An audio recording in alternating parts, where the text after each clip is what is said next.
नमो आयर्याणं नमो वज्रायाणं नमो लोहितवसाहूणम्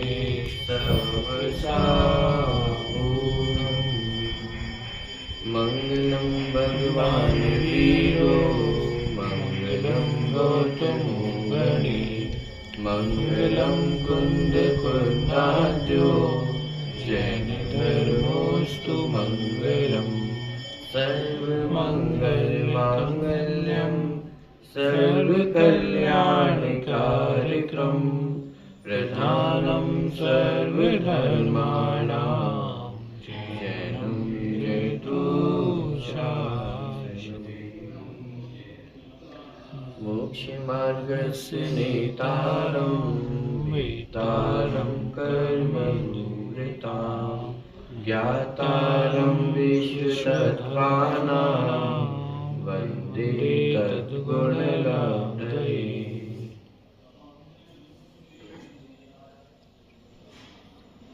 तत्वाद सूत्र ग्रंथ के 4 सूत्रों की चर्चा लास्ट क्लास में अपनी हो चुकी थी।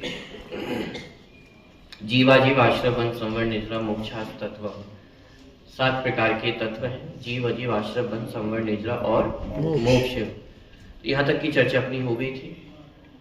7 तत्वों की चर्चा क्यों आई थी? क्योंकि प्रश्न खड़ा किया गया था कि तत्वार्थों की श्रद्धा का नाम सम्यक दर्शन है। तो वे तत्वार्थ किसे कहते हैं, कितने होते हैं? तो उसके समाधान के लिए जीवाजीव आश्रय सूत्र आया था जिसमें 7 तत्वों का निरूपण किया।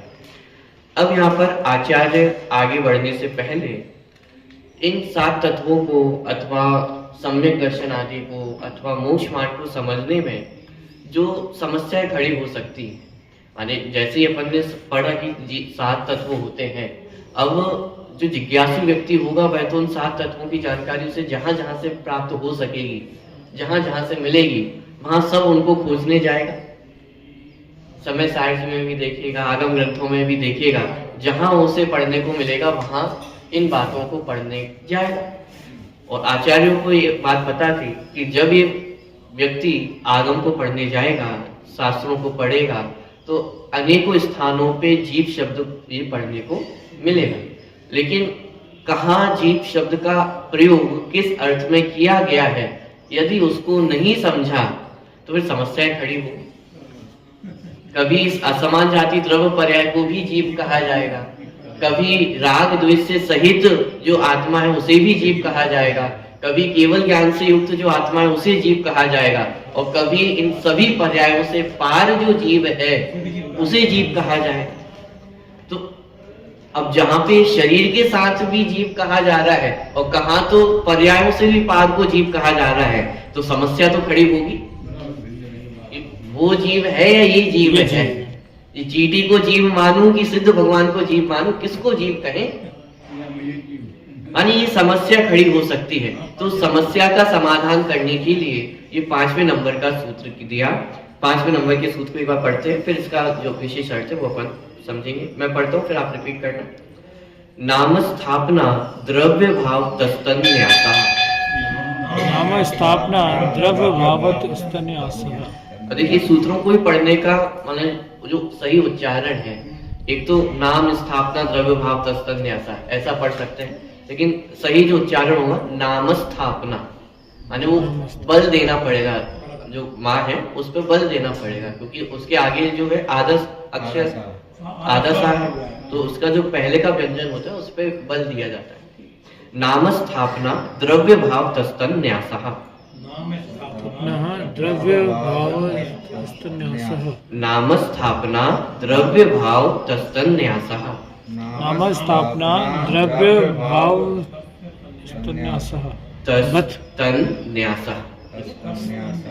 देखिए सूत्र क्या कह रहा है? नाम स्थापना द्रव्य भाव तस्तन न्यासा, कि नाम स्थापना द्रव्य और भाव इनके माध्यम से जो मोक्ष मार्ग है अथवा 7 तत्व है उनके अर्थ को स्थापित किया जाता है। ठीक है।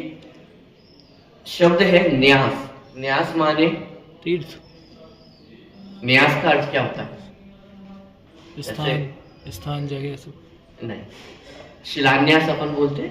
तो शिलान्यास में क्या करते हैं शिला का रखते हैं, रखते हैं, स्थापित करते हैं।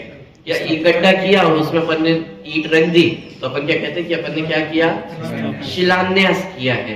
तो शिलान्यास करना माने कि रखना, उन ईंटों को रखना, मतलब इसका नाम हो गया शिलान्यास होना। शिला का न्यास किया माने शिला को रखा है, ठीक है। तो इसी प्रकार जो जीव है, अब जीव शब्द को जीव वस्तु के साथ रखना अथवा जीव शब्द को जो उस जीव शब्द के साथ जो उसका अर्थ है, उस अर्थ को जीव शब्द के साथ रखना, इसे कहते हैं न्यास। पुद्गल शब्द है तो पुद्गल शब्द का जो अर्थ है, उस अर्थ को शब्द के साथ रखना, उसे कहते हैं न्यास करना। जैसे एक और अर्थ होता है निक्षेप, माने इन चार को निक्षेप भी कहा जाता है, नाम, स्थापना, द्रव्य, भाव। तो निक्षेप माने क्या, निक्षेप का भी वही अर्थ होता है रखना। जैसे अपन पूजन में बोलते पुष्पांजलिम छिपेत, छिप धातु है, तो पुष्पांजलिम छिपेत माने क्या, रखना, पुष्पों को छेपण करता हूँ। तो छेपण करता हूँ माने रखते हैं, पुष्पों को अर्पण करना, अर्पण करते हैं, रखते हैं। निक्षेप माने सम्यक पूर्वक रखते हैं। तो यहाँ पे निक्षेप माने क्या कि जिस शब्द का जो अर्थ है उसको उसके साथ सम्यक पूर्वक रखते हैं, यद्वा तद्वा नहीं, कुछ भी नहीं, जो जिस शब्द का जो अर्थ है उसको उसके साथ रखा जाता है, उसे कहते हैं निक्षेप अथवा उसे कहते हैं न्यास, ठीक है। तो नाम, स्थापना, द्रव्य, भावतः माने क्या, नाम से, स्थापना से, द्रव्य से और भाव से तत्न्यासः उसको रखा जाता है। किसको रखा जाता है, तो पहले जितना वर्णन करके आ चुके हैं, क्या क्या वर्णन करके आ चुके हैं, मोक्ष मार्ग का वर्णन करके है, सम्यक दर्शन, ज्ञान, चारित्राणि, मोक्ष मार्ग। तो सम्यक दर्शन, सम्यक ज्ञान और सम्यक चारित्र, इनके अर्थ को स्थापित किया जाता है। और किसका वर्णन करके आए, तत्वार्थ श्रद्धानम सम्यक दर्शनम, सम्यक दर्शन का वर्णन किया, तत्वार्थों का वर्णन किया, जीव, अजीव, आश्रय, बंध, संवर, निद्रा, मोक्ष, इन सब के अर्थ को रखना। तन्यासः माने नाम, स्थापना, द्रव्य, भावतः, नाम, स्थापना, द्रव्य और भाव से, तत् माने जो पहले सबका वर्णन करके आ चुके हैं, मोक्ष मार्ग, सम्यक दर्शन और सात तत्व, जीव, अजीव, आश्रय, बंध, संवर, निद्रा, मोक्ष। तत् न्यासः माने उसका न्यास, माने उसको रखते हैं, माने उनके अर्थ को रखते हैं। किससे, नाम से, स्थापना से, द्रव्य से और भाव से, ठीक है। हो सकता है अभी भी आपको समझ में नहीं आ रहा वो कहना क्या चाह रहे हैं। यहाँ सीधा सा अर्थ ये है कि शब्दों का अर्थ क्या निकालना, उसकी विधि को यहाँ पे चार प्रकार से समझाया जा रहा है। जैसे जगत में भी, जैसे किसी व्यक्ति को बहुत तेज भूख लग रही हो तो क्या कहते हैं कि सब पेट में बहुत चूहे दौड़ रहे हैं। छोटा सा बच्चा है और अपनी मम्मी के पास जाके बोले मम्मी पेट में बहुत चूहे दौड़ रहे हैं, तो मम्मी क्या करेंगी, चूहों को मारने की दवा देंगी। क्या करना चाहिए, अब पेट में चूहे दौड़ रहे हैं तो क्या करें, अरे भाई उसका अर्थ ये है कि बहुत तेज भूख लगी है तो जल्दी से भोजन दे दो। अब बोला तो क्या जा रहा है कि पेट में चूहे दौड़ रहे हैं, और अर्थ क्या निकाला जा रहा है, तात्पर्य क्या है उसका, बहुत तेज भूख लगी है तो उसका समाधान क्या है, चूहे मारने की दवा देना वो समाधान नहीं है, भोजन देना वो समाधान है। माने ऐसे जगत में जितने मुहावरों का प्रयोग किया जाता है, बंदर क्या जाने अदरक का स्वाद, तो आप हमें बंदर कहना चाह रहे हो, और बीच में आई अदरक कहां से आ गई है, अभी तो प्रकरण ही कुछ और चल रहा है कि मुहावरा है, कहावत है, लेकिन उससे किस शब्द अर्थ को निकालना, ये निक्षेप की विधि है। माने उन शब्दों का क्या अर्थ निकालना। नाच ना जाने आंगन टेढ़ा, ना कोई नाचने की बात है, ना कोई आंगन है और ना कोई टेढ़ा हुआ है, लेकिन उससे क्या अर्थ निकाला जा रहा है, ये निक्षेप की विधि है, ठीक है। माने शब्दों के माध्यम से अर्थ को स्थापित करना, उसे निक्षेप कहते हैं, उसे न्यास कहते हैं। तो यहाँ पे चार प्रकार से शब्दों के अर्थ को स्थापित किया जाएगा, नाम से, स्थापना से, द्रव्य से और भाव से। माने इस शरीर सहित जो वस्तु दिखाई दे रही है उसे भी जीव कहा जाएगा, और शरीर से रहित जो वस्तु है उसे भी जीव कहा जाएगा। लेकिन कहाँ किस प्रकरण में किस अर्थ को ग्रहण करना, वो निक्षेप की विधि से हमें ख्याल में आएगा। मूल टीका में आचार्य ने भी प्रश्न खड़ा किया कि इसकी चर्चा क्यों कर रहे हैं, तो वहां पे समाधान दिया कि निक्षेपों की चर्चा क्यों की, कि जो प्रकृत अर्थ है उसको समझने के लिए और अप्रकृत का निराकरण करने के लिए। प्रकृत और अप्रकृत माने क्या? प्रकृत माने जो प्रकरण चल रहा है उस प्रकरण के अर्थ में उस अर्थ को समझना, और जो अप्रकृत है माने जो अभी प्रकरण में नहीं है उस अर्थ का निराकरण करना। इसके लिए यहाँ पे 4 निक्षेपों का वर्णन किया गया है। जहां संसारी जीव की चर्चा चल रही हो तो वहां जीव किसे कहा जाएगा? 5 इंद्री वाला, राग द्वेष वाला, उसे जीव कहा जाएगा। अब यहाँ पे अप्रकरण क्या हो गया है कि जो परम शुद्ध निश्चय नहीं का विषयभूत शुद्धात्मा है वो अभी अप्रकृत है, माने अभी वो प्रकरण का विषय नहीं है। अभी समझाना संसारी जीव को हो और आप बार बार बीच में बोलो कि नहीं आत्मा तो शुद्ध होता है, आत्मा तो शुद्ध होता है, ये अप्रकृत विषय है, क्योंकि अभी प्रकरण संसारी जीव को समझाना है। ठीक है, ऐसे ही जब शुद्ध जीव को समझाना हो और फिर बार बार बीच में बोले कि नहीं आत्मा में तो राग द्वेष भी है, आत्मा तो संसारी भी है, तो ये भी क्या हो गया? अप्रकृत विषय हो गया, माने ये भी प्रकरण में नहीं चल रहा है, ये अप्रकृत विषय हो गया है। तो अप्रकृत का निराकरण करने के लिए और प्रकृत का निरूपण करने के लिए ये 4 निक्षेपों का कथन जिनवाणी में किया गया है। ठीक है, तो देखिए 4 निक्षेप कौन कौन से हैं? नाम, स्थापना, द्रव्य और भाव, ये 4 निक्षेप है। नाम निक्षेप क्या कहता है? तो ये परिभाषा यहीं से अपन एक बार पढ़ते हैं, पृष्ठ क्रमांक 29 है पुस्तक में।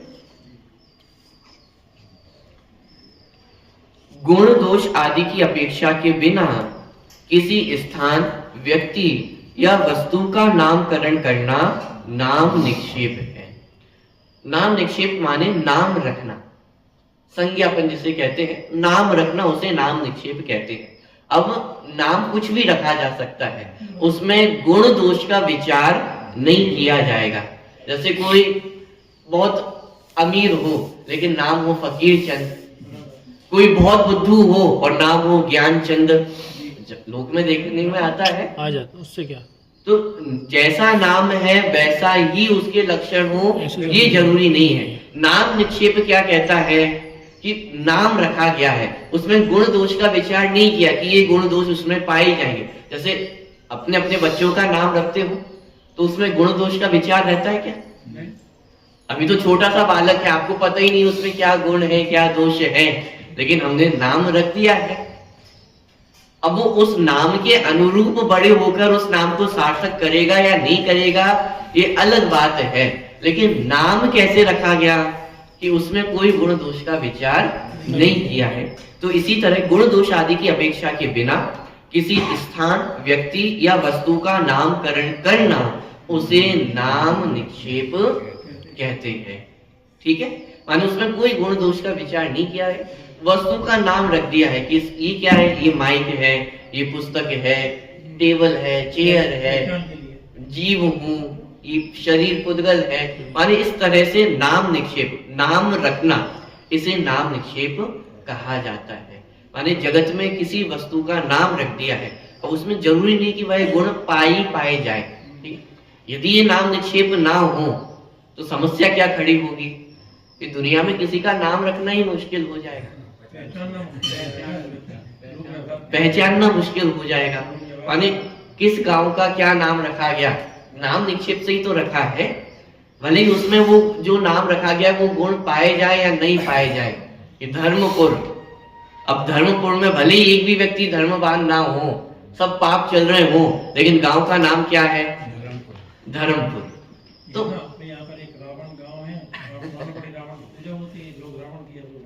अब किसी गांव का नाम रावण हो तो जरूरी थोड़ा कि उस गांव में सभी रावण पाए जाएंगे। तो सिर्फ नाम निक्षेप है, नाम रखा गया है, नाम के आधार से उसका वैसा कथन क्या? किया जा रहा है। और जगत में ऐसे अनेकों प्रयोग होते ही हैं। किसी भी व्यक्ति का नाम रखा गया तो उसके गुण दोष का विचार करके नहीं रखा। और पहले तो ऐसे कितने ही नाम आपको देखने को मिल जाएंगे, बुद्धूमल, करोड़ीमल, माने जो बिल्कुल फकीर है उसका नाम करोड़ीमल है, और जो अमीर चंद है उसका नाम फकीर चंद है, जो ज्ञान चंद है उसका नाम बुद्धूलाल है, और जो बुद्धू है उसका नाम ज्ञान चंद है। तो ऐसे बहुत सारे प्रयोग हमें देखने को मिलते हैं। तो उसे कहते हैं नाम निक्षेप। नाम निक्षेप। ठीक है, माने जैसे मैं जीव हूं, तो मुझे जीव क्यों कहा जा रहा है कि नाम की अपेक्षा जीव कहा जा रहा है। ऐसे जिनवाणी में बहुत सारे प्रयोग देखने को मिलेंगे।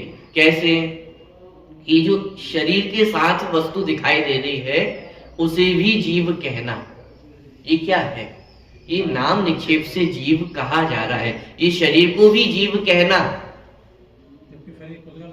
ये नाम निक्षेप है, नाम निक्षेप से जीव कहा जा रहा है। जिनवाणी में जो व्रत संयम का पालन करे उसे भी सम्यक दृष्टि कहा जाता है।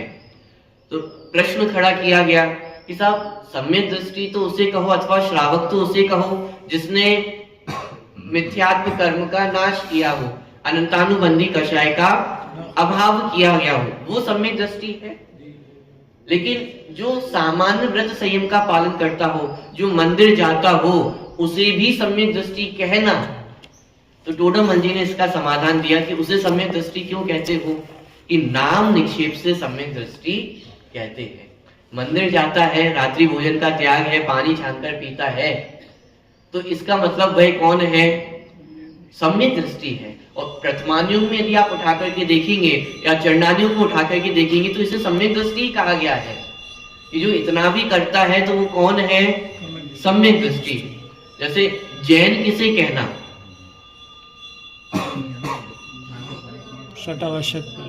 अब वास्तविक परिभाषा यदि जैन की देखने जाएंगे तो जो सम्यक दृष्टि है वही जैन है, मिथ्या दृष्टि जैन ही नहीं है। लेकिन हम और आप कौन है? जैन है या नहीं है? तो मिथ्या दृष्टि को भी जैन कहना, कि कैसे आपने जैन कहा? कि नाम निक्षेप से जैन कहा है, कि नाम है कि जैनी, कि मैं कौन हूं? कि मैं जैन हूं। क्यों कह रहे हो? सम्यक दर्शन प्राप्त हो गया है क्या? कि जरूरी नहीं है सम्यक दर्शन प्राप्त हो, लेकिन नाम निक्षेप से ऐसा कहा जाता है कि मैं जैन हूं। नाम निक्षेप से सम्यक दृष्टि भी कहा जाएगा। मिथ्या दृष्टि को भी सम्यक दृष्टि कहना, नाम निक्षेप से सम्यक दृष्टि कहा जाएगा। मंदिर जाता है इसलिए कौन है? सम्यक दृष्टि है, सम्यक दृष्टि कहा जाएगा। मानी ये चरणान्युग की प्रथमान्युग की शैली है। आप उठा करके देख, आदिनाथ भगवान के साथ और भी जो राजा थे उन्होंने जिन दीक्षा धारण की थी या नहीं की थी? की थी। तो क्या कहा जाएगा कि उन सभी ने जिन मुनि दीक्षा धारण की तो वे सभी कौन थे? मुनि हुए। लेकिन वास्तव में वो सब वास्तविक मुनि हुए थे क्या? उनमें से कितने मुनि तो मार्ग ही बदल लिया, उनसे वो जो आचरण है उसका पालन ही नहीं हुआ। तो वास्तव में तो वे मुनि नहीं थे, लेकिन जो मुनि नहीं है उन्हें भी मुनि कहना, तो ये नाम निक्षेप से। कि साहब आदिनाथ महाराज के साथ 1000 राजाओं ने जिन दीक्षा धारण की तो उनके साथ 1000 राजा भी मुनि हुए। तो जो मुनि नहीं है उन्हें भी मुनि कहना। तो कैसे कहा? कि नाम निक्षेप से कहा है, नाम रखा है, गुण दोष का विचार वहां पे नहीं है, बस नाम से कहा गया है कि ये मुनि है, ये सम्यक दृष्टि है, ये जैनी है। जैसे जैनों के भेद करते हैं कि जैन कितने प्रकार के होते हैं, तो एक नाम वाले जैन और एक भाव वाले जैन, ऐसे भेद करते हैं अपन। तो नाम वाले जैन माने क्या? कि बस नाम के लिए जैन है, नाम निक्षेप से उन्हें जैन कहा जा रहा है। बात ख्याल में आ रही है? ऐसे ही ये शरीर सहित जो जीव कहे जा रहे हैं, ये नाम निक्षेप से जीव कहा जा रहा है। वास्तव में तो जीव ज्ञान दर्शन वाला ही है, लेकिन समझाने के लिए कि जीव कौन है, ये जो चलता फिरता दिखाई दे रहा है, ये जो आपको दिखाई दे रहे हैं, बोलते हुए दिखाई दे रहे हैं, ये सब कौन है? जीव हैं। ये जो पढ़ते लिखते हुए दिखाई दे रहे हैं, उठते बैठते दिखाई दे रहे हैं, वो सब कौन है? जीव हैं। तो प्रश्न खड़ा किया गया, ये तो पुद्गल है। बराबर। आप ये जो कह रहे हो जो दिख रहा है, अरे आप कह रहे हो दिख रहा है, इसका मतलब वो तो पुद्गल हो गया। उद्गल लिख रहा है। और आप कह रहे हो जीव दिख रहा है, तो ये कहना नाम निक्षेप है। यहाँ पे गुणों का विचार नहीं किया जा रहा है कि जीव में तो अमूर्तिक गुण है, जीव तो दिखाई नहीं देता है, तो लेकिन परिभाषा कैसी बना रहे हो आप कि जो बोलता हुआ दिखाई दे रहा है, चलता हुआ दिखाई दे रहा है, गुस्सा करता हुआ दिखाई दे रहा है, वो सब कौन है? जीव है। तो एक बात बताओ, जीव दिखता भी है कि नहीं दिखता है? जब गुणों की चर्चा करने जाते तो आप कहते हो अरूपी है, और आप ही कह रहे हो कि तो कोई चींटी चलती हुई दिख रही है तो ये जीव है। तो फिर जो दिख रहा है वो तो पुद्गल है, लेकिन नाम निक्षेप से उसे भी जीव कहा जाता है। आप प्रकरण का हाँ, यहाँ पे गुणों का विचार करने का प्रकरण नहीं है, यहाँ पे मात्र ये बताया जा रहा है कि नाम की अपेक्षा ये भेद किए गए हैं, ये इसको जीव कहा जा रहा है, उसका भी अपना विशेष प्रयोजन है। भले कोई बुद्धू लाल हो, लेकिन उसको ज्ञानचंद कहना, उसका प्रयोजन क्या है कि भाई 10 लोगों में से हमें इसको छांटना था, हमें इस व्यक्ति को बुलाना था। अब इस व्यक्ति को हम किसी भी नाम से बुलाए, हमारा प्रयोजन तो सिद्ध हो गया ना। 10 अलग अलग लोग थे, और एकदम बिल्कुल जो बुद्धू था, एकदम जो पागल व्यक्ति है, उसका नाम भी ज्ञानचंद है, और हमने कहा ज्ञानचंद इधर आओ, और वो आ गया, तो हमारा काम तो सिद्ध हो गया ना। हमारा प्रयोजन तो मात्र इतना था, उस व्यक्ति को बुलाना, और नाम लेने से वो व्यक्ति आ गया, तो हमारे प्रयोजन की तो सिद्धि हो गई। वहां पे गुण दोष का विचार करना नहीं था कि भाई उसमें तो ज्ञान है ही नहीं और उसे ज्ञानचंद कह रहे हैं, ये ज्ञानचंद कहना सही है कि गलत है, कि उसका विचार नहीं करना है। अपना प्रयोजन कितना था कि उसको बुलाना अपना प्रयोजन था, और वो नाम लेने से सिद्ध हो गया। ऐसे ही हमारा प्रयोजन वर्तमान में इतना था कि थोड़ा बेसिक आइडिया आपको हो जाए जीव किसे कहते हैं। तो जो चलता हुआ दिखाई दे रहा है, बोलता हुआ दिखाई दे रहा है, ऐसे जब जीव को समझाया तो एक आपको थोड़ा आइडिया लगा कि हाँ भाई ये जो चलता हुआ दिखाई दे रहा है, बोलता हुआ दिखाई दे रहा है, वो जीव है, और ये माइक, टेबल, चेयर, ये सब अजीब है। इतना एक बेसिक सा आइडिया हो गया, बस इतना ही हमारा प्रयोजन था। बात पकड़ में आ रही है? तो ये नाम निक्षेप, और जिनवाणी में जगह जगह पर नाम निक्षेप के माध्यम से वर्णन किया जाएगा। ठीक है, तो ये हुआ नाम निक्षेप। दूसरा है स्थापना निक्षेप। स्थापना निक्षेप क्या कहता है? यह वह है, इस प्रकार अन्य वस्तु में किसी अन्य वस्तु का प्रतिनिधित्व स्थापित करना स्थापना निक्षेप है। माने कोई भी वस्तु है और उसमें यह वह है, इस प्रकार की स्थापना करना, ये स्थापना निक्षेप है। जैसे प्रतिमा है, मूर्ति है, और उसमें यह महावीर भगवान है, ऐसी स्थापना करना उसे स्थापना निक्षेप कहते हैं। माने उसमें हमने मूर्ति में किसकी स्थापना कर दी है? महावीर भगवान की स्थापना कर दी है। तो अब वो मूर्ति है कि महावीर भगवान है? कि अरे अब वो मूर्ति नहीं है, वो कौन है? स्थापना हो गई, महावीर भगवान है। साक्षात जो महावीर भगवान कभी समस्त शरण में विराजमान थे और उन्हें महावीर भगवान कहा जा रहा था, वैसी ही स्थापना आज हमने इस मूर्ति में की है। तो वे भी कौन है? मूर्ति नहीं है, मूर्ति नहीं, कौन है? महावीर स्वामी, महावीर भगवान है। कि उनकी विनय भी कैसी होनी, कैसी होनी चाहिए? कि अरे कोई भेद ही नहीं रहा है। क्यों? क्योंकि जैसे अपन अपनी फोटो लेकर के घूमे तो क्या कहते हैं कि किसकी फोटो है? हमारी। कभी एल्बम खोलते हैं तो जैसे ही अपना चेहरा दिखा तो हम क्या कहते हैं? मेरी फोटो, ये मैं हूँ, मेरी फोटो है। एक तो बहुत मुश्किल से निकलता है, सबसे पहले क्या निकलता है? ये मैं हूँ, ये मैं हूँ। अरे ढूंढो मैं और कहाँ कहाँ हूँ। एकत्व स्थापित हो जाता है, जहां स्थापना की है वहां एकत्व स्थापित हो जाता है कि यही मैं हूँ। उसी प्रकार स्थापना निक्षेप के माध्यम से यही वह है, इस प्रकार की स्थापना करना। स्टैचू जितने भी बनते हैं, ये गांधी जी का स्टैचू है, जितने स्टैचू बने हैं तो उसमें स्थापना की ना। और स्थापना का मतलब क्या है कि एक में एक हो गए हैं। एक में एक माने क्या? यदि कोई गांधी जी की मूर्ति जाकर के तोड़ दे तो क्या हो जाएगा? भैया दंगे हो जाएंगे या नहीं हो जाएंगे? अंबेडकर की मूर्ति को जाकर के यदि तोड़ दिया जाए तो दंगे होंगे या नहीं होंगे? क्यों साहब मूर्ति को तोड़ी है? गुणों भी आ गए उसमें। कौन सा गांधी जी को जाकर के हमने कुछ कर दिया, कौन सा अम्बेडकर जी को कुछ कर दिया है? मूर्ति तो थी, पत्थर की थी, और जब वो मूर्ति नहीं बनी थी, जब तक स्थापना नहीं थी, तब तक कुछ भी कर लिया जाए, लेकिन जब एक बार स्थापना हो गई है तो फिर वो मूर्ति नहीं रही है, वो पत्थर नहीं रहा है, वो कौन हो गए हैं? गांधी जी हो गए। ऐसे ही हमने जिनेंद्र भगवान की स्थापना की है, तो इसका मतलब अब वो मूर्ति नहीं है। तो गुण भी आ गए उसमें। कौन है? महावीर स्वामी। साक्षात जिनेंद्र भगवान है, साक्षात महावीर भगवान है, मूर्ति नहीं। पॉइंट पकड़ में आ रहा है? जैसे अपन कहते हैं ना कि साहब मंदिर जा रहे हैं, तो मंदिर तो वास्तव में किसका होता है? भगवान का होता है। और भगवान तो कहाँ है वर्तमान में? सिद्धालय में। वास्तव में तो शम शरण को मंदिर कहा गया है कि जहाँ भगवान विराजमान होते हैं वो मंदिर है। तो वास्तव में तो समो शरण मंदिर है, लेकिन हम लोग भी तो डेली मंदिर आते जाते हैं। कहते हैं ना सिद्धालय है, भिक्षालय है। तो मंदिर जा रहे हैं मतलब क्या? कि भगवान विराजमान है।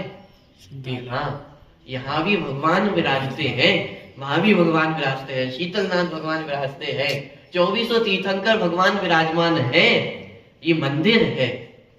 तो ये कैसे कहा? ये स्थापना निक्षेप से कि ये जो पत्थरों का पूरा बिल्डिंग खड़ी हुई है, इसमें हमने स्थापना की है कि क्या है? ये मंदिर है। अभी स्थापना निक्षेप भी बहुत जरूरी है। क्यों? क्योंकि मंदिर भी उन्हीं ईंटों से बना है और हमारा घर भी उन्हीं ईंटों से बना है। तो फिर ये इस ईंटों के जो बिल्डिंग है इसको मंदिर कहना, और वो जो हमारी ईंटों की बिल्डिंग है उसे घर कहना, ये भेद क्यों करते हो? ये भी बिल्डिंग है, वो भी बिल्डिंग है। जैसे अपने उस घर में रहते हैं वैसे यहां भी रह सकते हैं। साहब अंतर है। ईंट दिखाई नहीं दे रही है हमें, यहाँ पे स्थापना निक्षेप है। इसमें मंदिर की स्थापना की गई है और उसमें घर की स्थापना है। ये स्थापना निक्षेप है। जहां मंदिर की स्थापना की है तो अब व्यवहार भी कैसा होगा? मंदिर जैसा ही व्यवहार होगा। जैसे आपकी फोटो है और आपकी फोटो को लेकर के कोई फाड़ दे, कोई पैरों के नीचे कुचले, तो आपको दर्द कहाँ होगा? कि कुचला फोटो को जा रहा है और दर्द कहाँ हो रहा है? यहाँ पे हो रहा है। क्यों हो रहा है साहब? आपको थोड़ी ना लात मारी जा रही है, आपको थोड़ी ना कुचला जा रहा है, फोटो को किया जा रहा है। होते ही है। हमारी रेपुटेशन पे भाई आंच आई, हमारा नाम खराब हुआ है, तो नाम के ऊपर केस हो जाते हैं, नहीं हो जाते? मानहानि हो गई ना, मानहानि हो गई है। तो क्यों हो गई साहब? कि हमारी फोटो को कुचला है। तो आपको थोड़ा कुछ किया है कि नहीं? मुझे ही किया है। क्यों? क्योंकि उस फोटो में मेरी स्थापना है। वो फोटो मात्र नहीं है, वो कलर मात्र नहीं है, वो कागज मात्र नहीं है, वो कौन है? वो मैं हूं। उस फोटो के साथ यदि कुछ किया जा रहा है, इसका मतलब मेरे साथ किया जा रहा है। यदि उस फोटो के साथ दुर्व्यवहार किया है, इसका मतलब वो दुर्व्यवहार किसके साथ किया? मेरे साथ किया है। ये स्थापना निक्षेप की ताकत है। माने मूर्ति में भी भगवान को स्थापित कर दिया, अब उनके साथ व्यवहार कैसा किया जा रहा है? साक्षात भगवान है। जैसे समोशरण में भगवान विराजमान थे, वैसे ही साक्षात भगवान हमारे सामने विराजमान है। पॉइंट समझ में आ रहा है? ये स्थापना निक्षेप की ताकत है। ठीक है, तो दो निक्षेप, नाम और स्थापना। नाम में तो क्या किया था कि बिना गुण दोष का विचार किए मात्र नाम रख देना, उसे नाम निक्षेप कहते हैं। स्थापना निक्षेप में किसी वस्तु की, माने एक वस्तु है, माने एक वाय वस्तु है और उस वाय वस्तु में जेड वस्तु की स्थापना करना। ठीक है, किसी अन्य वस्तु में अन्य वस्तु की स्थापना करना। मूर्ति अलग है, भगवान अलग है, लेकिन उस मूर्ति में भगवान की स्थापना करना। अब उसके साथ जो कुछ भी व्यवहार किया जाएगा वो वैसा ही व्यवहार किया जाएगा जो साक्षात वस्तु हो। ठीक है, ये हुआ स्थापना निक्षेप।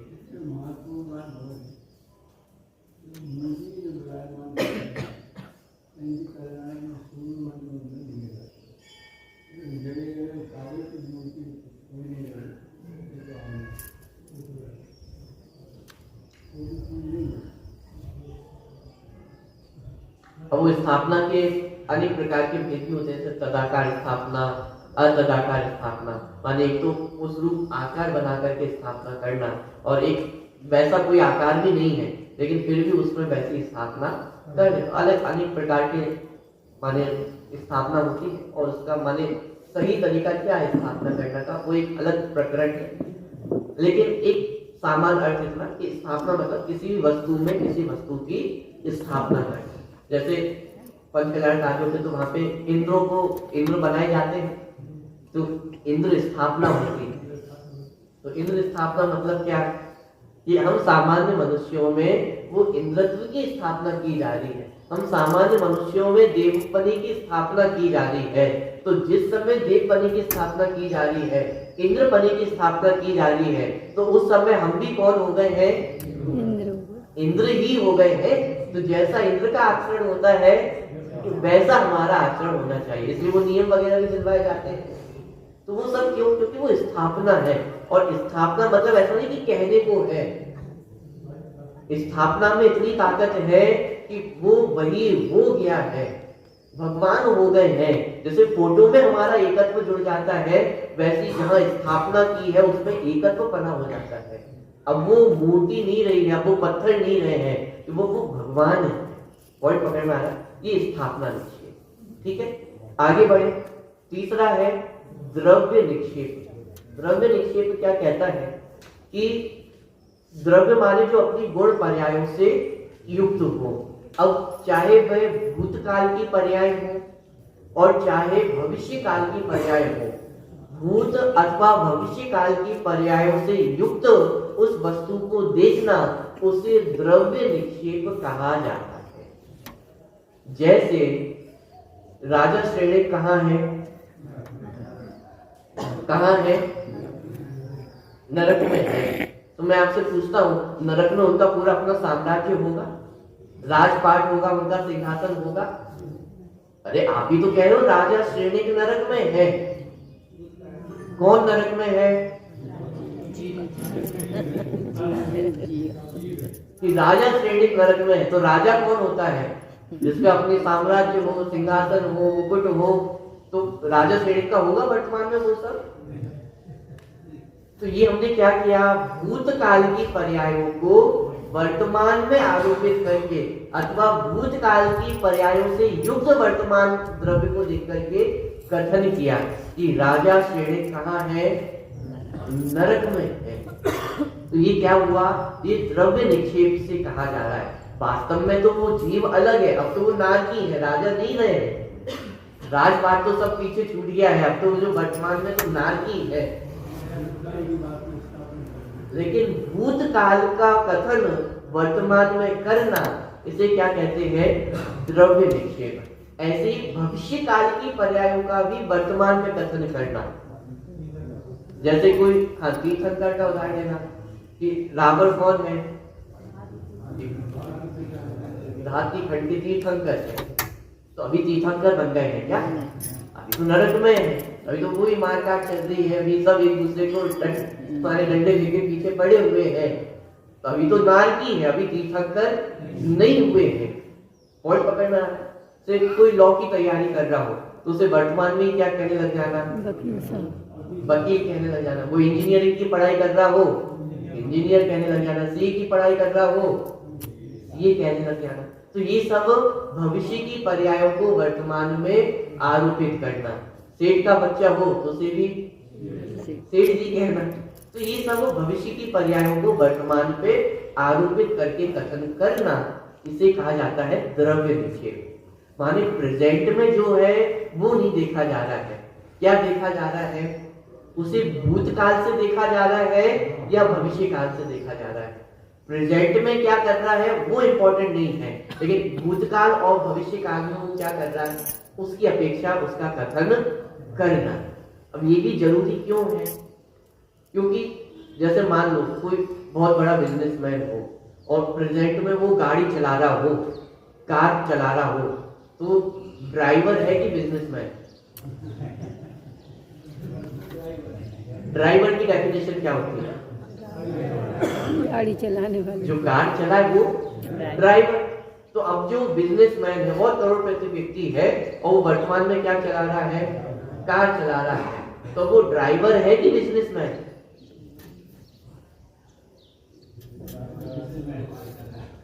और उसे भी ड्राइवर कहा जाए तो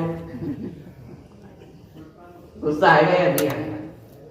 अरे मैं ड्राइवर थोड़ी ना हूं। अरे वो तो गाड़ी तो चला रहे हो, गाड़ी चलाता हुआ अभी मैं ड्राइवर नहीं हूं।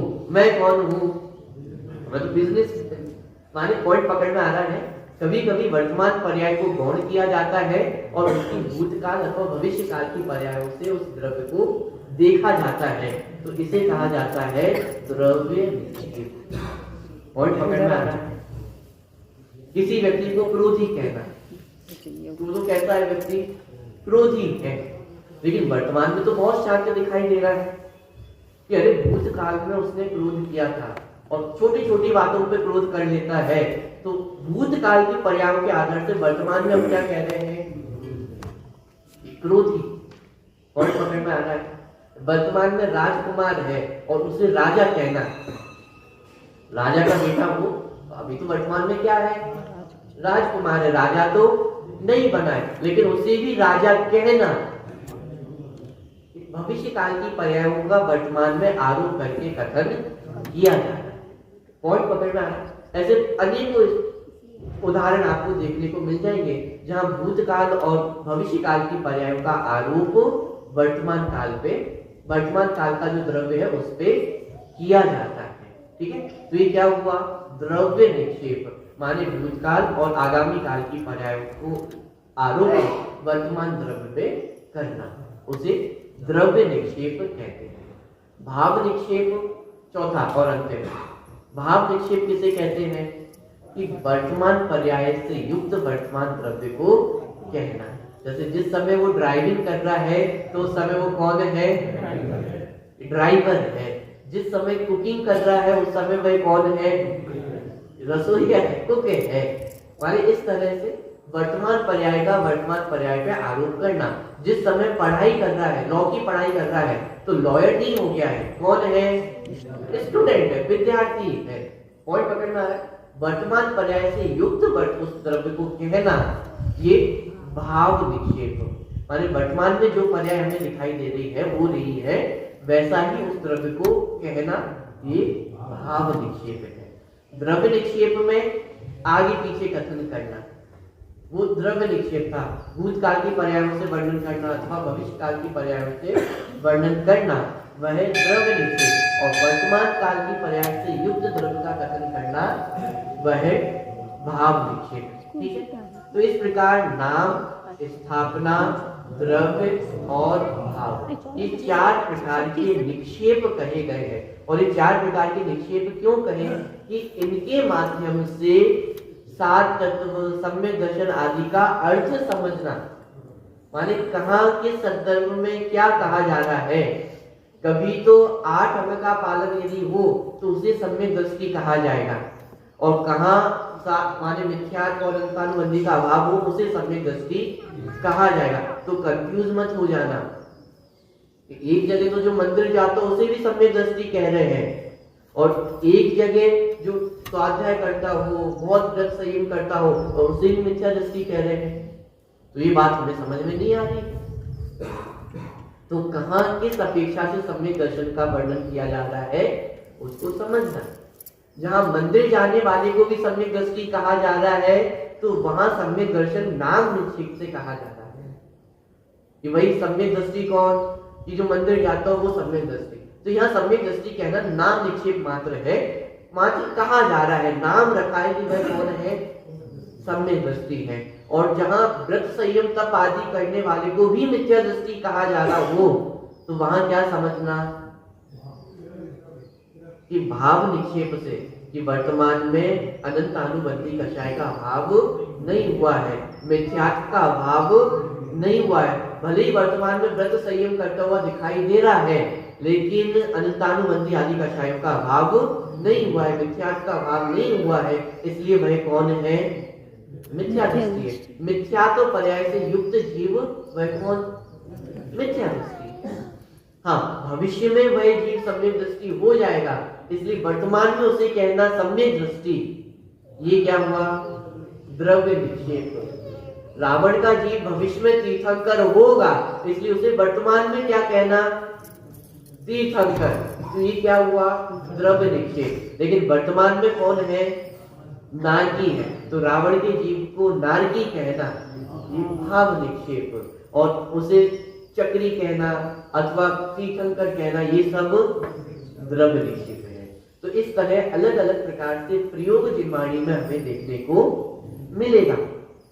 कहीं तो इस शरीर से युक्त जो असमान जाति द्रव्य पर्याय है उसे भी जीव कहा जाएगा, और कभी राग द्वेष से युक्त जो जीव है उसे जीव भी नहीं कहेंगे। तो फिर समस्या खड़ी हो जाएगी, कहाँ तो शरीर से युक्त जो वस्तु है उसे जीव कह रहे हो, और कहाँ राग द्वेष वाला जीव नहीं होता ऐसा कह रहे हैं। ये तो समझ में नहीं आ रहा है। एक जगह कुछ कथन करते, एक जगह कुछ कथन करते।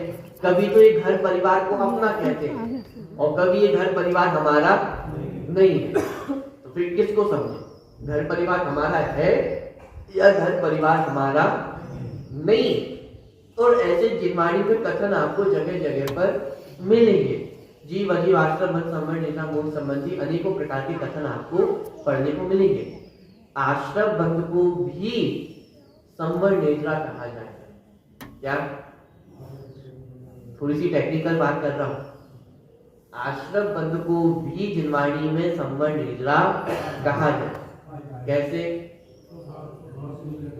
शुभ भाव को मोक्ष का कारण कहना, तो एक है तो आश्रम भाव, और उसे मोक्ष का कारण कहा जा रहा है, माने संवरण निद्रा रूप कथन किया जा रहा है। अब आप कंफ्यूज हो जाओगे, आश्रम बंध है कि संवरण निद्रा है?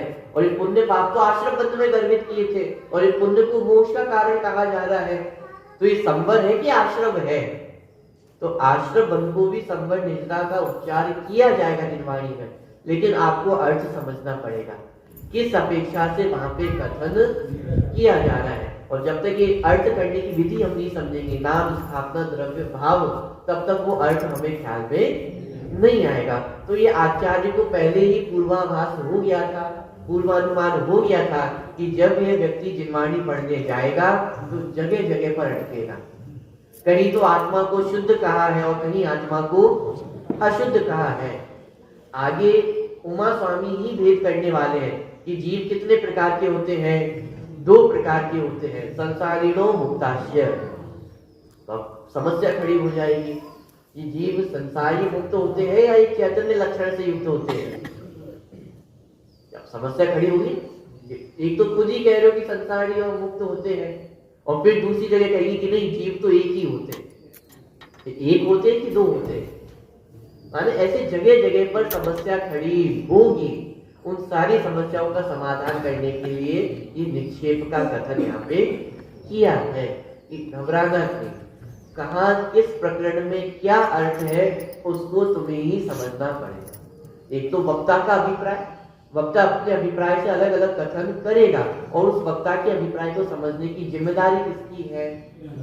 स्वयं की जिम्मेदारी है। कहीं नाम निक्षेप से कथन किया जा रहा हो और वहां फिर आप भाव निक्षेप लगाने लग जाओ, हम नहीं चलेगा। ये शरीर को भी जीव कहा जा रहा है और फिर आप भाव निक्षेप लगाओ कि नहीं, जो स्पर्श रस गंध से युक्त हो वो तो पुद्गल होता है। ये परिभाषा भी यहाँ पे कार्य नहीं करेगी। या तो नाम निक्षेप से कहा जा रहा है कि कौन है? जीव है, अथवा इस शरीर में हमने जीवत्व पने की स्थापना की है, तो स्थापना निक्षेप से कहा जा रहा है। आप इसमें अन्यथा विचार नहीं कर सकते। महावीर भगवान कहाँ है? कहाँ मिलेंगे महावीर भगवान? ये महावीर जिनालय में जाओगे तो महावीर भगवान मिल जाएंगे। शांत शीतलनाथ भगवान कहाँ मिलेंगे? बड़े मंदिर में मिल जाएंगे। बड़े मंदिर में मिलेंगे कि सिद्धालय में मिलेंगे? कि ये स्थापना निक्षेप है कि भाई शीतलनाथ भगवान की स्थापना की है, और ये मंदिर भी किसका है? शीतलनाथ भगवान का है। क्यों?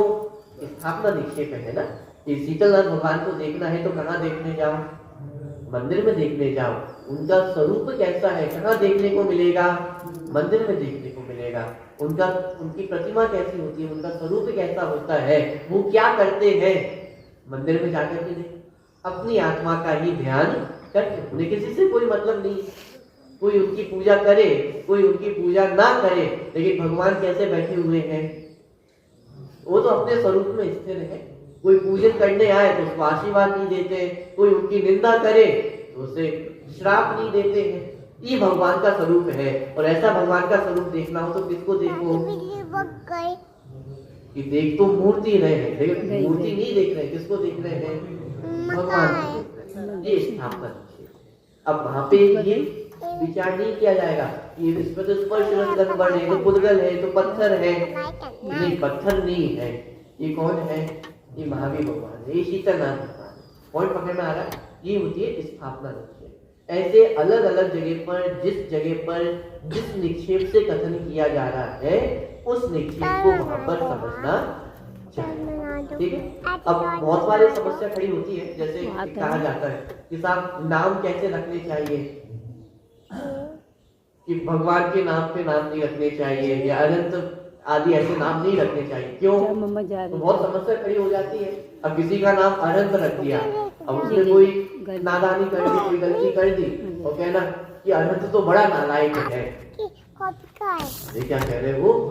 अनंत भगवान, और क्या कह रहे हो?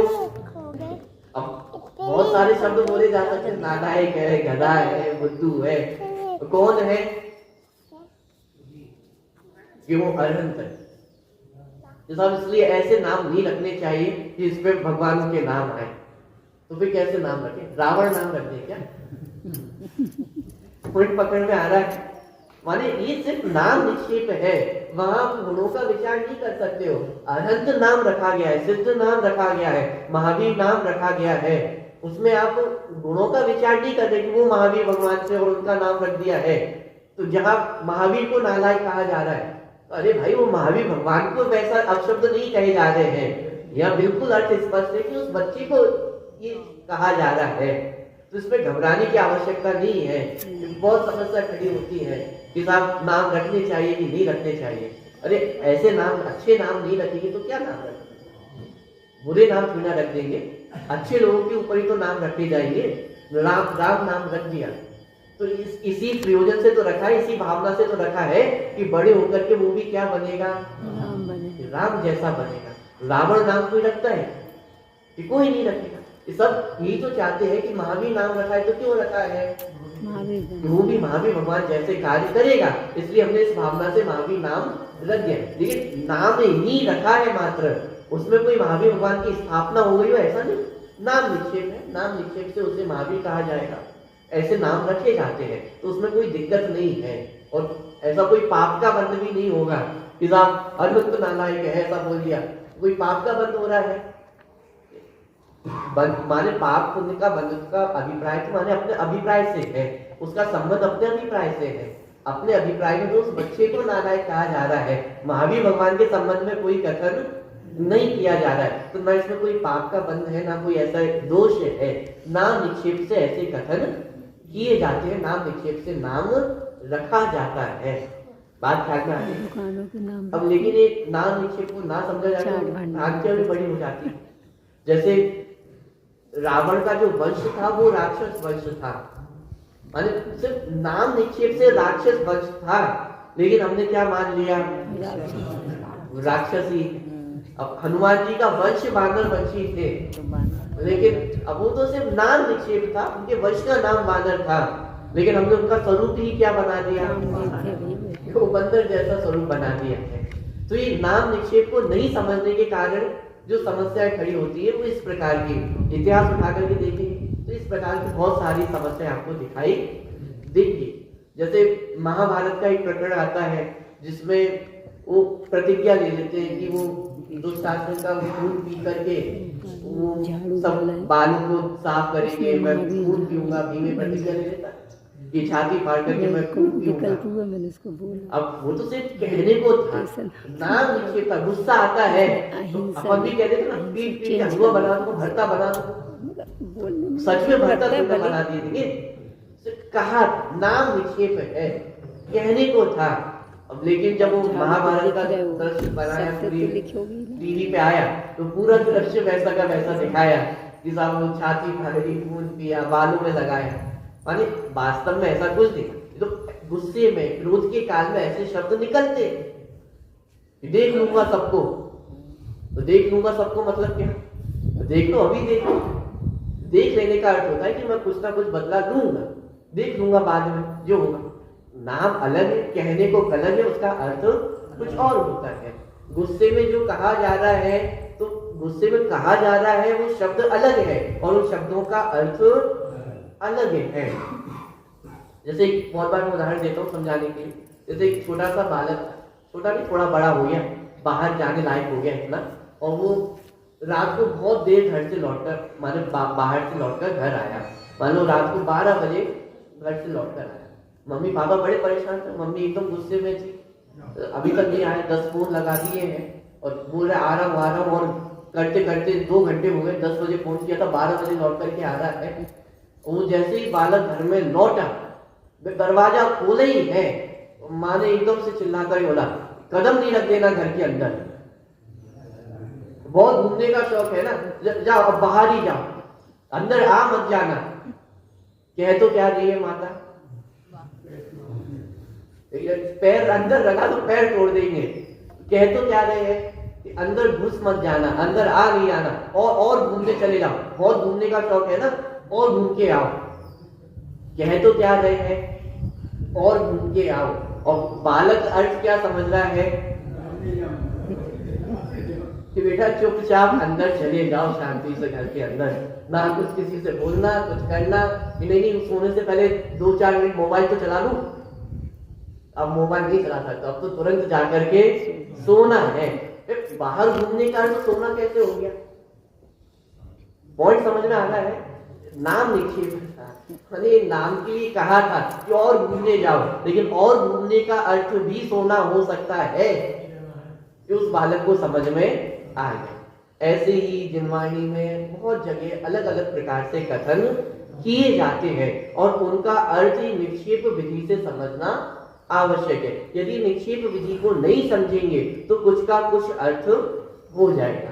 तो नाम, स्थापना, द्रव्य, भाव, कहाँ नाम अपेक्षा कथन किया गया है, कहाँ स्थापना की अपेक्षा कथन किया गया है, कहाँ द्रव्य निक्षेप से कथन किया गया है और कहाँ भाव निक्षेप से कथन किया गया है, इस बात को समझना आवश्यक है। जिनवाणी में कहाँ किस निक्षेप से कथन किया गया है उसको समझना आवश्यक है। शरीर को भी जीव कहा जाएगा और ज्ञान दर्शन लक्षण से युक्त जो वस्तु है उसे भी जीव कहा जाएगा।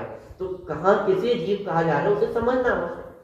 संसारी व्यक्ति को भी जीव कहा जा रहा है और मुक्त को भी जीव कहा जा रहा है। अब समस्या खड़ी हो जाएगी, संसारी को तो शरीर पाया जाता है और मुक्त जीवों को शरीर नहीं पाया जाता है। तो प्रश्न खड़ा होगा, शरीर सहित जीव होते हैं या शरीर रहित जीव होते हैं? तो वहां पे समाधान कि जहां शरीर सहित जीव को जीव कहा जा रहा है वहां नाम निक्षेप से और स्थापना निक्षेप से। एक तो नाम के लिए जीव कहा जा रहा है क्योंकि लोक व्यवहार नाम से ही चले। आपको जीव कहना, ये शरीर को जीव कहना, यदि शरीर को जीव ना कहे तो लोक व्यवहार कैसे चले? लोक व्यवहार चलाना मुश्किल हो जाएगा। तो एक तो नाम निक्षेप और दूसरा स्थापना निक्षेप। स्थापना निक्षेप माने ये जो पुद्गल है, ये जो शरीर है, उसमें हमने किसकी स्थापना की? जीवत्व की स्थापना की। वो जो शरीर, चींटी का शरीर है, उसमें हमने किसकी स्थापना की? जीवत्व की स्थापना की। और जब अहिंसा का उपदेश दिया तो क्या उपदेश दिया? वो चींटी के शरीर पर पैर नहीं रखना, इसका नाम अहिंसा है। यदि चींटी के शरीर पर पैर रख दिया तो ये क्या हो जाएगी? हिंसा हो जाएगी। तो कोई तर्क करे कि पुद्गल ने पुद्गल पर पैर रखा तो इसमें कहाँ हिंसा हुई? जीव को तो स्पर्श भी नहीं किया, तो इसमें हिंसा कहां से हुई? ये स्थापना निक्षेप से। उस शरीर में भी जीवत्व की स्थापना की और शरीर पे पैर रख रहे हो तो पुद्गल पे पैर नहीं रखा है, किस पे पैर रखा है? जीभ पे रखा, साक्षात जीव पे पैर रखा है। पॉइंट पकड़ में आ रहा है? तो वह स्थापना अपेक्षा से माने स्थापना निक्षेप से वह उस जीवत्व की स्थापना की है, इसलिए हिंसा का स्वरूप उस तरह से जिनवाणी में वर्णन किया कि किसी की हिंसा करना, किसी को मारना, छेदन भेदन करना, ये सब क्या है? हिंसा है। और ये सब नहीं करना, ये क्या है? अहिंसा है। पॉइंट पकड़ में आ रहा है। फिर जब ये कहा कि राग द्वेष ही हिंसा है, तो फिर वहां अपेक्षा बदल गई है। वहां भाव निक्षेप से, माने जो राग द्वेष से युक्त है वह कौन है? रागी है, द्वेषी अथवा हिंसक है। तो वहां भाव निक्षेप से कथन किया जा रहा है। तो इसलिए जिनवाणी में कहा किस निक्षेप से, किस अपेक्षा से कथन किया जा रहा है, उसको समझना आवश्यक है। ठीक है, तो यहाँ पे किसको समझना है? नाम से, स्थापना से, द्रव्य से और भाव से तत् न्यासः, उसका न्यास किया जाता है। किसका न्यास किया जाता है? जो पहले हम पढ़ के आ चुके हैं। क्या पढ़ के आ चुके हैं? सम्यक दर्शन ज्ञान चैत्राणी मोक्ष मार्ग है। तो सम्यक दर्शन, सम्यक ज्ञान और सम्यक चारित्र पढ़ा। फिर उसके आगे हमने और क्या पढ़ा? तत्वार्थ श्रद्धानंद सम्यक दर्शन। और उसके आगे फिर हमने क्या पढ़ा? जीवाजीव आश्रम बंध संवरण निद्रा मोक्षार्थ तत्वम। इतनी सारी चीजें हम पढ़ के आ चुके हैं। तो आचार्य कह रहे हैं ये जो चीजें हम पढ़ के आ चुके हैं ना, इनका अर्थ नाम से, स्थापना से, द्रव्य से और भाव से समझना। यदि नाम, स्थापना, द्रव्य, भाव से इनके स्वरूप को नहीं समझा तो 100% समस्या खड़ी होने वाली है। मोक्ष मार्ग किसका नाम है? सम्यक दर्शन, सम्यक ज्ञान और सम्यक चारित्र का नाम मोक्ष मार्ग है। तो मंदिर आने का नाम मोक्ष मार्ग है या नहीं? आलू खाने का नाम मोक्ष मार्ग है या नहीं है? रात्रि भोजन छोड़ने का नाम मोक्ष मार्ग है या नहीं है? व्रत करना, तप करना, संयम करना, दया दान करना, इसका नाम मोक्ष मार्ग है या नहीं है? नाम निक्षेप से यही मोक्ष मार्ग है। मोक्ष मार्ग का है, जनवाणी में मोक्ष मार्ग का है। मंदिर आते हो इसका मतलब आप क्या हो? मोक्ष मार्गी हो, मोक्ष के मार्ग में चलने वाले हो, ऐसा कहा है। तो कहाँ किस अपेक्षा से वर्णन किया है उसको समझना आवश्यक है। ठीक है, तो ये 4 प्रकार के निक्षेप हुए: नाम, स्थापना, द्रव्य और भाव। नाम निक्षेप, स्थापना निक्षेप, द्रव्य निक्षेप और भाव निक्षेप। ठीक है, तो ये 4 प्रकार से अर्थ किया जाता है। लौकिक व्यवहार में भी इनका प्रयोग होता है और जिनवाणी का अर्थ समझने में तो इनकी उपयोगिता और भी अधिक बढ़ जाती है। सामान्य लौकिक में तो इनका प्रयोग डेली बेसिस पे हमारे जीवन में होते ही होता है। जैसे खाना बन रहा हो तो अभी खाने बनने में हो सकता है 10 मिनट की देरी हो, लेकिन घर में क्या कहा जाता है? माता क्या कहती है? अरे खाना बन गया है, बैठो जल्दी से। अभी 5 मिनट लगने वाले, 10 मिनट लगने वाले हैं, लेकिन कहा क्या जाता है? बन गया है खाना। खाना बन गया है कि नहीं बना है? खाना बन गया तो फिर तुरंत तो दो। ये द्रव्य निक्षेप माने विषय की पर्याय का वर्तमान पे आरोप करना। कि खाना 5 मिनट बाद बनने वाला है, लेकिन वर्तमान में आरोप करके कहना कि खाना बन गया है। ये खाना बन गया ऐसा क्यों कहा? कि अरे भाई बैठो, बैठने में जमाने में 5 मिनट लगने वाले हैं। यदि 5 मिनट बाद कहेंगे तो रोटी ठंडी हो जाएगी। तो 5 मिनट पहले ही हमने कह दिया कि खाना बन गया, क्योंकि जैसे ही बैठोगे तो 5 मिनट लग जाएंगे और उसमें गर्मा गर्म रोटी आपको मिल जाएगी। तो भविष्य की पर्याय का वर्तमान पे आरोप, ये द्रव्य निक्षेप। इस तरह के जो प्रयोग है वो हमारे डेली बेसिस पे, डेली लाइफ में प्रयोग होते हैं। और ऐसे ही जिनवाणी में भी जगह जगह पर अर्थ समझने के लिए नाम, स्थापना, द्रव्य और भाव, इन 4 निक्षेपों का प्रयोग किया जाता है। ठीक है, तो इस प्रकार ये 4 निक्षेपों का वर्णन अपना पूरा हुआ है। आगे और भी माने प्रमाण नहीं रतिगमय सूत्र आने वाला है, जिसमें इन 7 तत्वों को भी कैसे जाना जा सकता है उसका वर्णन आगे के सूत्र में किया जाएगा। उसकी चर्चा पर कल करेंगे।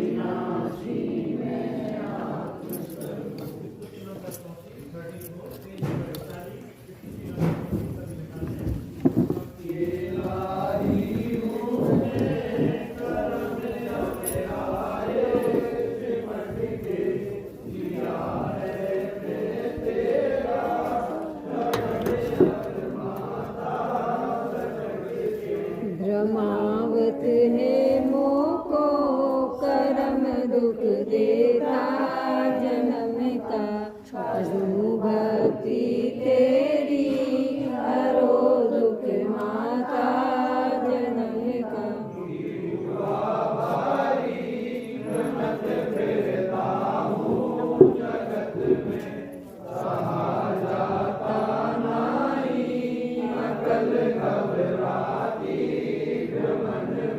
करूं क्या माँ मोरी चलत बस नाही मिटन का करूं भक्ति तेरी हरो दुख माता जन्म का